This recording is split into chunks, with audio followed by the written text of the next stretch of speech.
Karen, you and I have talked previously extensively about the young people who are, we've had at least, and by my count, at least two of the victims gone down this year in Champaign were 17 years old, two others were in their 20s. What does it say to you that so many young people are either victims or they are possibly the alleged shooters? And what does that say about our community? So, right, there's no simple answer to that. You and I talk about that. But it does say, community violence is a symptom of a community's disease. It is not the cause of a community's disease. It is a symptom. And so, when people do not feel safe, when they don't feel like they belong, when you don't treat them well, when there's a lack of resources and opportunities and access to guns, you have a sort of a toxic mix. And so from what I have known, having talked to young people and their partners, their girlfriends, their parents, many of the young people, unfortunately, murdered, have been under-supported and in need for a long time. And so Tracy said we could have a conversation that's different than the typical conversation. So from my perspective, there is no way when I look at the names and I look at the programs that they've been connected to or the services they supposed to were connected to and the schools that they were connected to, there have been systematic and structural failures over and over again. And there is no way we would keep those systems in place. Like, we wouldn't keep sending you to a place that does not serve you well if 45 folks who've been to that service ended up dead, right? Like, we would say, let's do an analysis of what's going on here, because it probably ain't the right service or the right support.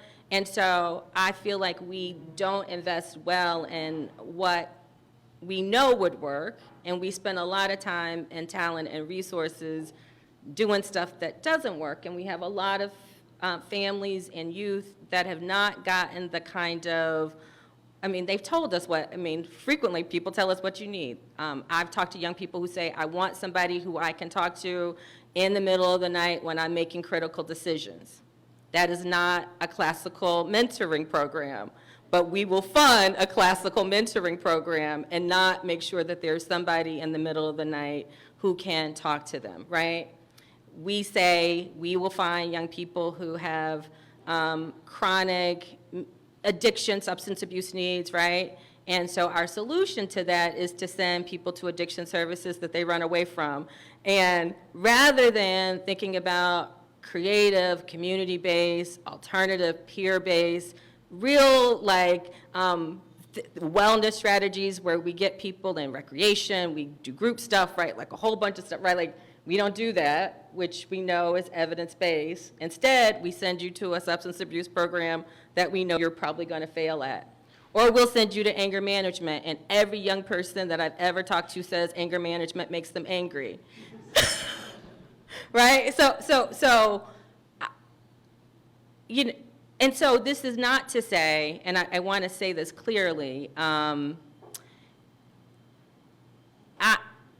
I am not, because I realize that taken out of context could make me sound like I'm an apologist, but I do believe all behavior from trauma survivors is functional, and there's no family that I have supported that has not experienced trauma. So when I talk to a mama or I talk to a young person, the gun violence, the loss, whatever, is one of many losses that they've experienced. It is not the one.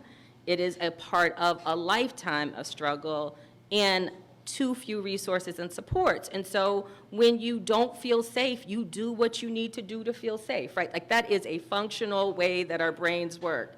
And until we can help people feel safe, that means that we change what neighborhoods look like, and we change resources, and we put things in communities where people need them with the people that they feel safe and trusted by.